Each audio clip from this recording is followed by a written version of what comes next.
चलिए, बजट के हवाले से बात थी, आगे बढ़ते हैं। अब सिविल हुकाम के बाद फौजी हुकाम की भी जरा बात करते हैं। कुछ अहम बयानात सामने आए हैं, लेकिन सबसे बड़ा बयान जो इस वक्त सबसे ज्यादा सुर्खियों में है वो है भारत और चीन के ताल्लुक से लाइन ऑफ एक्चुअल कंट्रोल पर ताजा तरीन सूरत हाल पर बयान। मुल्क के फौजी सरबराह जनरल मनोज पांडे का बयान आया है, जिसमें दो चार चीजें उन्होंने क्लियर की हैं। एक तो कि चीन की जानिब से जो लाइन ऑफ एक्चुअल कंट्रोल पर खिलाफ वर्जियां थी, उसकी फिर वो तस्दीक करते नजर आए कि वो भी जारी हैं, और जब तक वो खत्म नहीं होती, यानी सरहदों पर अमन जब तक बरकरार नहीं रहता, तो शायद बीजिंग के साथ भी ताल्लुकात यकीनी बनाना या बेहतर बनाना थोड़ी सी कठिनाइयां या मुश्किलात होंगी। दूसरा, ये जो सूरत हाल है, फौजी सरबराह जनरल मनोज पांडे के बयान के मुताबिक इस वक्त जो सूरत हाल बनी है वो ऐसी सूरत हाल की तरफ भी ले जा सकती है जहां पर एक बार फिर से दोनों अफवाज आमने सामने आ सकती हैं। एक तकरीब के दौरान फौजी सरबराह के इस बयान के मुताबिक जहां उन्होंने कहा कि अगर सिचुएशन को बेहतर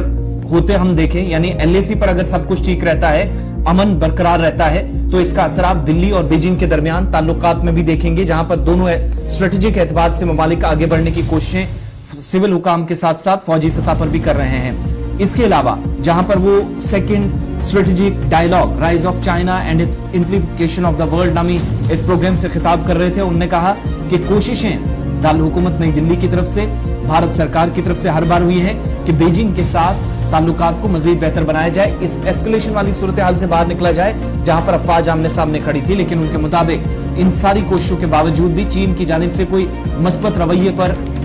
रवैया ना होने पर उन्होंने सवालिया अंदाज में यह भी कहा है कि मौजूदा सूरत हाल के लिए कहीं ना कहीं चीन को भी जिम्मेदार ठहराया गया है। जनरल पांडे उनके मुताबिक इस वक्त सारी जो पॉलिटिकल सिचुएशन है, डिप्लोमेटिक और मिलिट्री लेवल पर दोनों ममालिक को आगे आने की न सिर्फ कोशिश है, बल्कि लाइन ऑफ एक्चुअल कंट्रोल पर अमन बरकरार रहे, इसके लिए हर सतह पर कोशिशें हुई हैं। 17 से 18 दौर की बातचीत अपनी जगह, लेकिन दिल्ली और बीजिंग ने जो कोशिशें की हैं, और उनके मुताबिक ये जो बातचीत का सिलसिला है, ये मैकेनिज्म है, ये कंटिन्यू रहेगा ताकि किसी भी तरीके से डी एस्केलेशन यहां पर दोबारा से ना हो। फौजी सरबराह क्या कुछ कह रहे थे, चंद इंपॉर्टेंट पॉइंट्स, लद्दाख मशरकी हिस्से के अंदर जो कुछ हुआ और बीजिंग और दिल्ली के दरमियान जो कुछ चल रहा है उसकी वजाहत कर रहे हैं।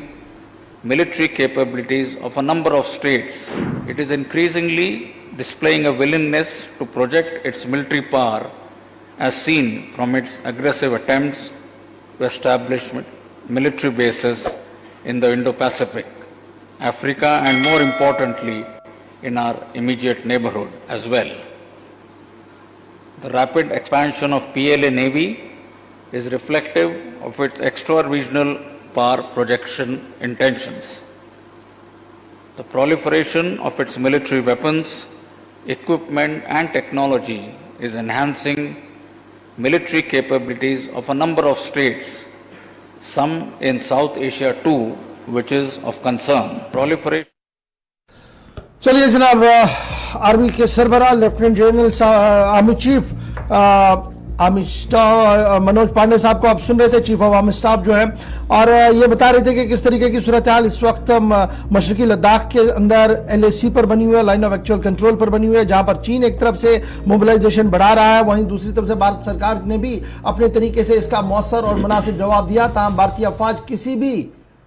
नामुनासिब हालात से निपटने के लिए हमेशा तैयार रहे, और माजी में और मुस्तकबिल में भी इस तरीके की मिसालें जो है वो देती रहेगी इंडियन आर्मी, और इंडियन आर्मी के हौसले कभी भी इन जैसे वाक़ात से पस्त नहीं हुए, बल्कि मुंह तोड़ जवाब हमेशा दिया गया है। उम्मीद है कि ये डी एस्केलेट हो, ये जो सरहदी तनाव है ये किसी न किसी तरीके से कम हो, और अगर ये इस तरीके से चलता रहा तो आने वाले दिनों में खतरा इससे भी ज़्यादा बढ़ सकता है। Army chief